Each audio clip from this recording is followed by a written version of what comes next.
I think almost every issue we debate in the United States Senate has a meaning to our young people, because after all, everything we do, really when you look at it, is about the future. Take the case of global warming. If we don't do something about global warming now, people who are going to pay the price are the people who are going to be around in 2040 and 2050 and beyond. And, it seems to me the youth of this country do understand this and are getting behind me and some of my colleagues who are working hard to meet the challenge of global warming. Issues of war and peace. If we lose the ability to settle our differences diplomatically, who's going to pay the price? The young people will pay the price for a less peaceful world, and one in which they can't travel, where they may have to fight. So war and peace, very, very big issue. Healthcare. Health problems can strike at any age, any age. We read more and more about young people who you didn't expect had any problem, all of a sudden getting diagnosed with horrific diseases and problems. All of these things, stem cell research, which hold the future cures for dreaded diseases that our youth's moms and dads and grandmas and grandpas have had to fight. Every one of these issues has an impact, so I could go on and list almost every issue, because I do think every single issue is an issue that the youth really has a stake in. The way to make politics more appealing in general is to be really straightforward and honest about what's at stake. Not talk around the subject, not a lot of gobbledygook, but just simple, straightforward talk.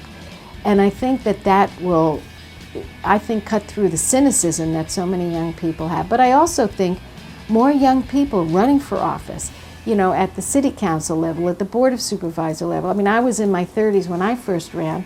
And there were younger people. I know Joe Biden was extremely young, I believe he was in his 20s when he came here.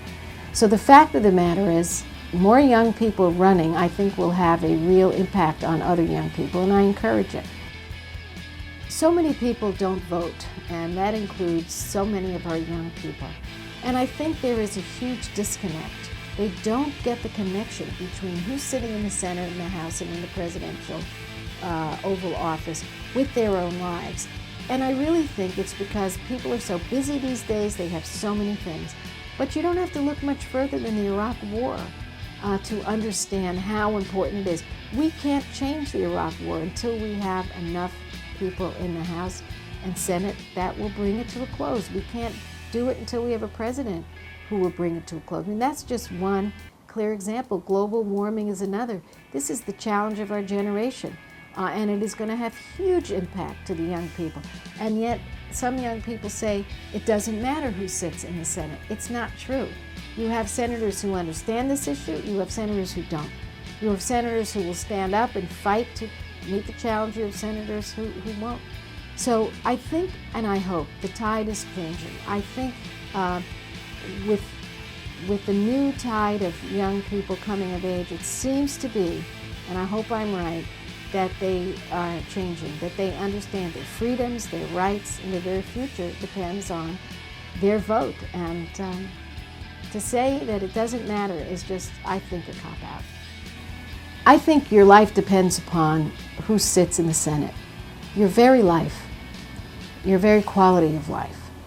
And the fact is, if you don't see it that way, then you've got to just sit back and read a little bit of history, because these votes that we take matter every day, whether they're on the environment, whether they're on civil rights, whether they're on human rights, the right to choose, war and peace. All of these issues really matter.